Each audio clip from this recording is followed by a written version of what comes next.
Let's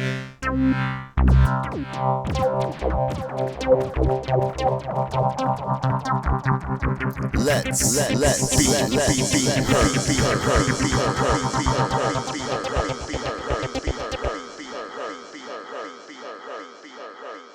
Welcome back to the Let's Be Heard podcast. This episode is called Under the Influence. We will talk about how one's music can influence a new generation of musicians. Every band has their influences, the groups that inspired them to make music. While some can be obvious with bands like The Killers, some may be less obvious, like Axl Rose's love of the Pet Shop Boys. Kraftwerk was definitely a band that influenced many musicians and genres, including the beginnings of the whole rap and hip-hop era. Kraftwerk's pure sounds were perfect to sample and make grooves for the early hip-hop artists to rap to. Let's get to the music with Erik Nervous and the song And.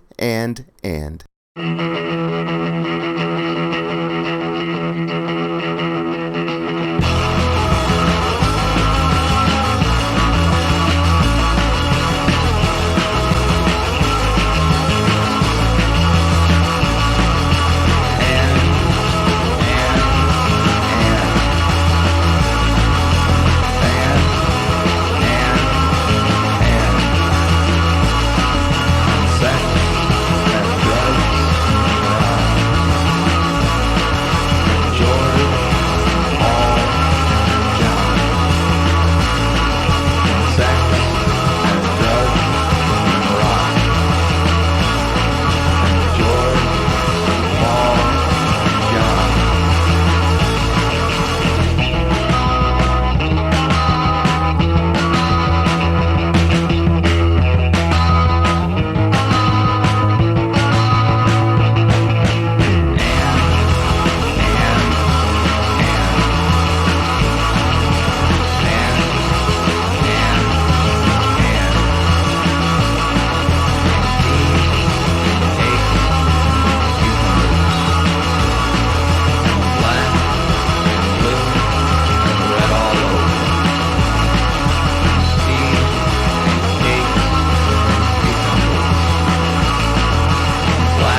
You just heard Erik Nervous with And, followed by Do You by Smirk, and Bus Stop by Vee Repairmann.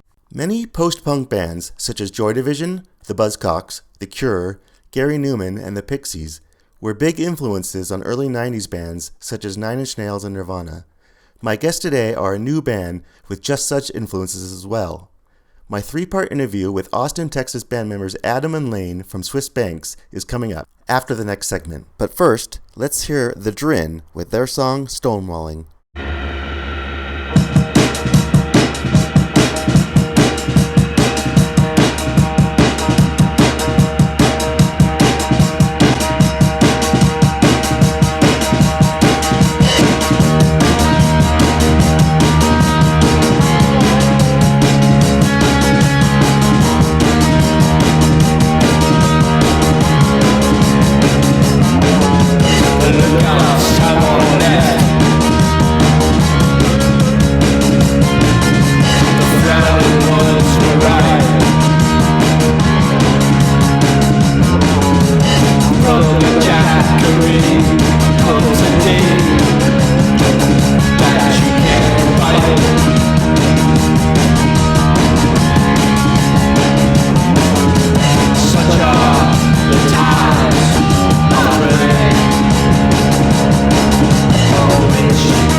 Devil sail traps of an invisible kind, unseen to non-natural pairs.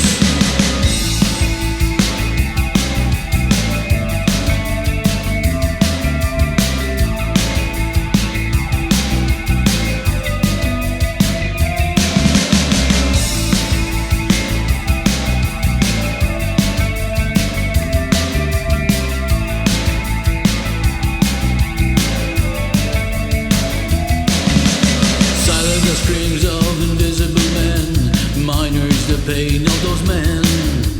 Darkness is hiding the stories of those, all who were doomed by the light. No one should cry for the invisible men, none by the candle that dies with the dawn. No one should smile in invisible homes, no one but death in the fire.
We're back.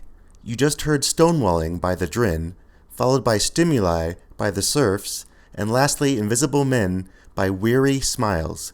Here's part one of my interview with Swiss Banks. My guests today are Adam and Lane from the Austin, Texas band Swiss Banks. Welcome to Let's Be Heard podcast, you guys.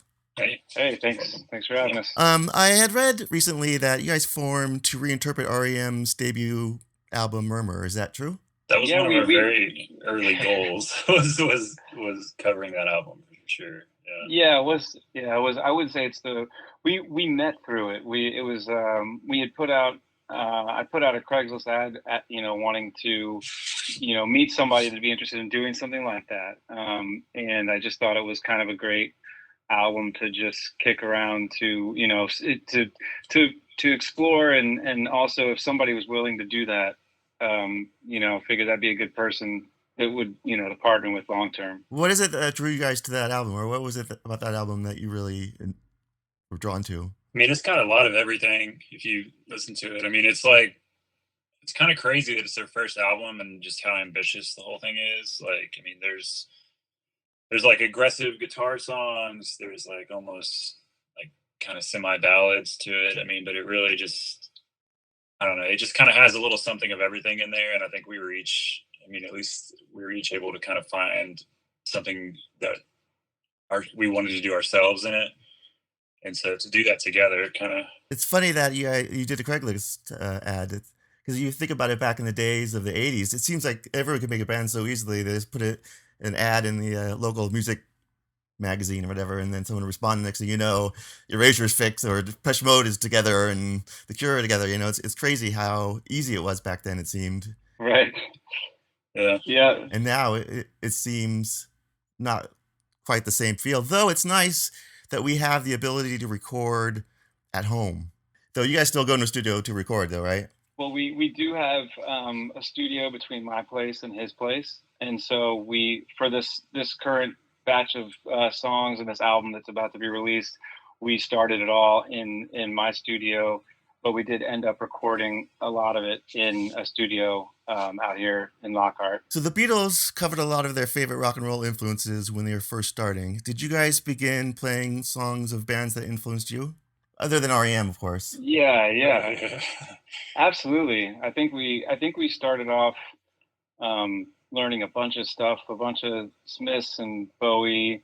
I remember when we were looking for our drummer for the tryouts, we were having them learn a couple of our songs that we had already written, and then a television song called Venus. Oh, nice. So there was a lot of bouncing around different songs. Do you remember any songs, Lane? I mean, that's funny. I totally forgot about television, but yeah, we got into Interpol much later, and that was one that we would cover songs of. But yeah, I forgot about television. That's funny. Yeah, we learned a lot of songs off the Ziggy Stardust and the Spiders of Mars. I remember That Joke Isn't Funny Anymore. One time we learned a ton of Pixies songs. You were learning tons of songs by a band called Felt. Oh yeah. Yeah. And we both always have a shared interest of Radiohead, so we learned, lots of different Radiohead songs. With the early 80s stuff, is that something your parents brought you onto, or is it something you found yourself? For me, I grew up, my parents were more into like Beatles and Beach Boys stuff. So 80s would be something that I just always loved that sound, I don't know what Lane's story is on that. I mean, my parents don't really listen to music, I guess. I mean, my mom listens to Fleetwood Mac, but that's, I mean, basically, some good 80s. Adam turned me on to a lot of really good bands, though. Like bands that I probably like. I don't know. I feel like I've been like really stubborn at different points in my life, and I'm just like, oh, this band's stupid. But I don't know. Just kind of playing with Adam, he would just like, whoa, give him a shot, and we would actually learn some of these songs. I mean, Television was a good example. I'd never heard of them. I think you turned me on to Felt too. I think like something I learned about myself was that through learning songs, I would realize I like this song, but now that I learned it, I like it so much more, appreciate it so much more. I see, like, I thought this particular artist, whoever I was learning, was talented, but like, oh my gosh, are they talented? Like, I can't believe anybody wrote this song. It's so great. So I started to kind of realize that for me to fully appreciate almost any song, I almost had to learn it fully to completely digest it. So I think that really set this thing in motion of like, let's learn as many songs as we can. You can really break into different realms of the song that I can, at least from just listening. So I've actually always been really impressed with people who can just sort of listen and pick a song apart almost, whereas I feel like I have to sit down with it for hours and hours, figuring out what the guitar is doing, what's the bass doing, and all that. So I think that Lane and I together started really being those kind of like dissectors.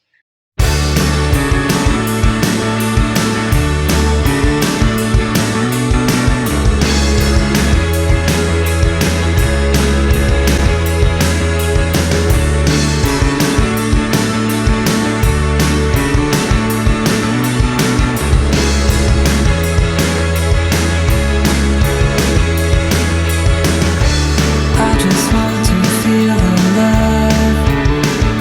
For all I try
Welcome back. You just heard Pure by Oceans and Verve by Swiss Banks. Here's part 2 of my interview with Swiss Banks. So when you started writing your own songs, did you try to avoid sounding like those bands, or did you embrace them and try and make them your own? We totally embraced it. Yeah, definitely. I mean, definitely embraced it. If you embrace a band, it's almost like it's so hard to not sound original, even within that. Even if you're just going to sound exactly like this band, that band, whatever, it's like you're gonna sound like yourself pretty quick. I feel like you don't really. So I mean, that's definitely not something that would have like scared us away from that. Like, oh, we can't sound too much like this. It's just you just kind of run with it, and then it's pretty quickly going to be your own thing if you're really going for it. I think on that too, you mentioned other bands. I was in another band before this one, and I always felt like we got this comment from people that was like, yeah, well, you guys are cool, you're very original, but we don't know quite what to do with you, you know? And for some reason with Lane and I, there was almost like this consciousness of like, let's build really strong roots with the bands we like. And if that comes out like on our sleeves too much, like so be it, you know, but let's just really form those roots together. And then through that, I feel like our identity was formed in a way that was easier for other people to at least connect with, and sort of for us to understand ourselves, you know, and hopefully once you make those roots, you can kind of grow into something and not just be a copycat. It's funny that you mentioned with the Interpol, a lot of people compared their first album, which I love, to a Joy Division sound, which I can see and can't see at the same time. I mean, Joy Division, the way they recorded their music and the way they did everything was so amazing. You know, they would take the drums and put them outside and record this, and you know, it was pretty crazy stuff. And you could hear it when you hear the drum beats. It really comes together. But you're talking about being a band that has its own sound. I don't know if you're familiar with the band The Walkmen. Oh, I love the Walkmen. Yeah, absolutely. I love The Walkmen too. Their first 2 albums I really love, but that sound they had was definitely something that I hadn't really heard before. It seemed very unique to me. Oh yeah, it's very ambitious to go after that big roomy sound, because it's not a radio friendly sound. The way his vocals with the song go, it seems like they have their own thing where the music and the words were sort of separate, and it worked really well. I really loved their first album. I'm gonna go see them coming up in October again. Oh yeah, because they're doing that reunion tour. I was hoping they'd come through Austin. Yeah, I became a fan to them pretty late, honestly. So, you know, they were already broken up and everything, and I was like, oh damn, I'm never gonna get to see these guys. I saw them when their first album came out at a small club here called Spaceland, and it was just awesome. Nice. Spaceland, yeah, I know that place. Which I don't think exists anymore, which is unfortunate. I saw a lot I remember seeing the Cold War Kids there when they first came out, and it was just amazing. And it's funny, I mean, go back to something real quick. You're talking about, you know, how raw REM sounded and all that stuff. And I find that a lot of bands, and I include the Cold War Kids in this, try to become too big for themselves once they have the money to have a producer and all that stuff, and they overproduce their music to sort of like be big like U2 and have that, which I feel like after Joshua Tree, U2 sort of figured out how to write a hit song, and they just sort of like really produced their stuff and made it big, which is fine, but it didn't have the same draw to me that the early stuff is. The same with REM after Green. The early stuff I connect with much more than I do after Green.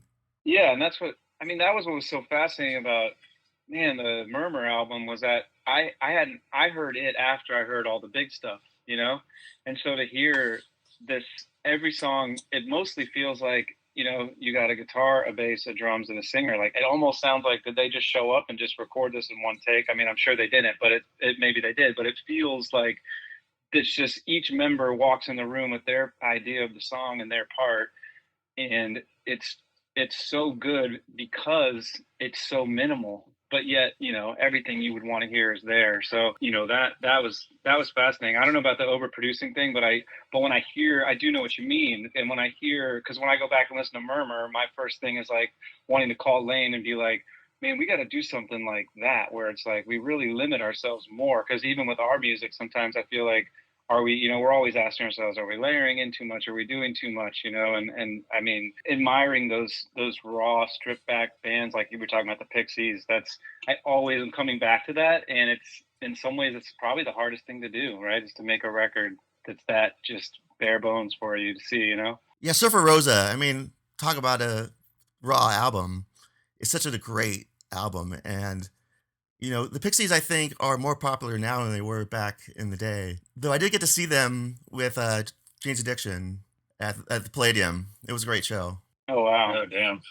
Yeah, they're amazing live. They are amazing live. They're getting more appreciated now for some reason than they were back in the 80s. But yeah, Surfer Rosa, I mean, it's just an amazing album. I think of all the bands I've ever seen live, that one, they probably took me, they took me the most off guard on how good they are live. They were just unbelievable live, and I'm a huge fan too. So just those songs, they translate. They're more anthemic even than maybe you realize at first. But when you see them in a room full of people, it's just powerful stuff.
We're back again. We just heard Strange Attraction by Satanic Togas.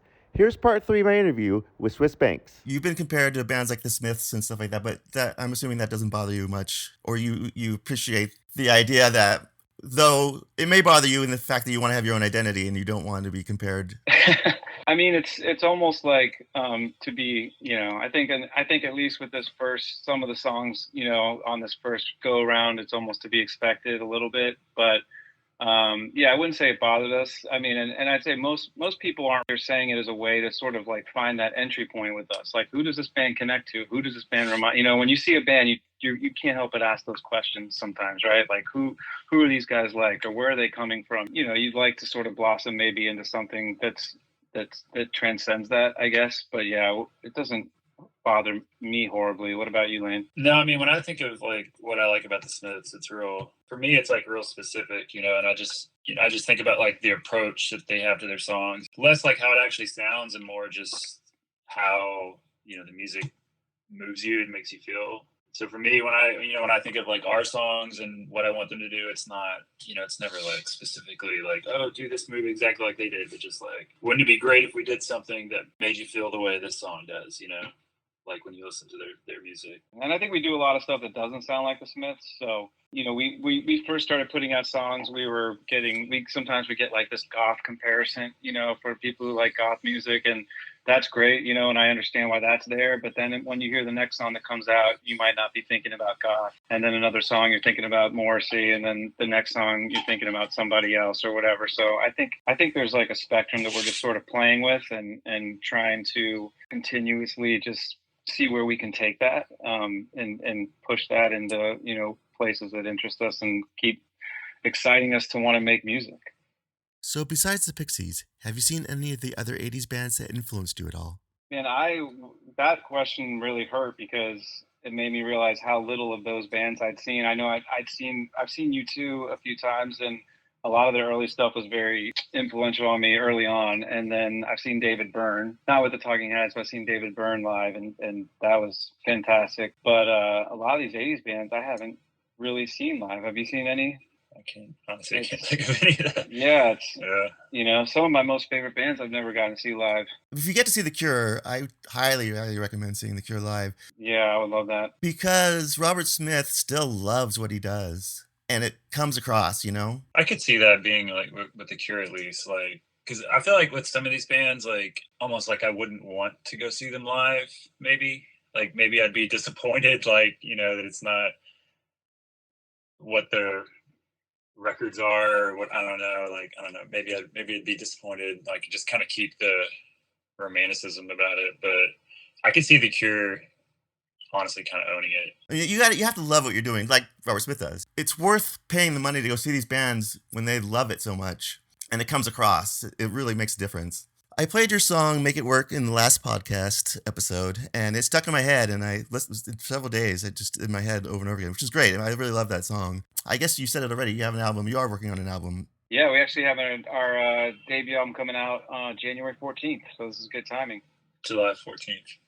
Yeah, sorry, July 14th. Oh, great. I look forward to hearing it. Great. I'll definitely put it on the Facebook page as well when it comes out. Thank you guys for taking the time, and I look forward to hearing your album. Yes, thank you, Scott, for having us. Yeah, great. Thanks for having us, man. I hope you enjoyed my interview with Swiss Banks. With the post-punk era, along came the goth and cold wave bands that embraced both the post-punk and keyboard technology. Here is Hit and Run by Her Absence Fill the World.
We're back. You just heard Hit and Run by Her Absence Fill the World and Things Just Happen by Weekend Fixers. Thank you for listening to the Let's Be Heard podcast. If you have any questions or would like to submit music, you can reach us at letsbeheardpodcast@gmail.com. You'll also find a playlist of this episode and all the other episodes on Spotify and our YouTube channel. Thank you for listening, and let's be heard. Copyright Let's Be Heard Podcast and Scott Allen Martinez Productions.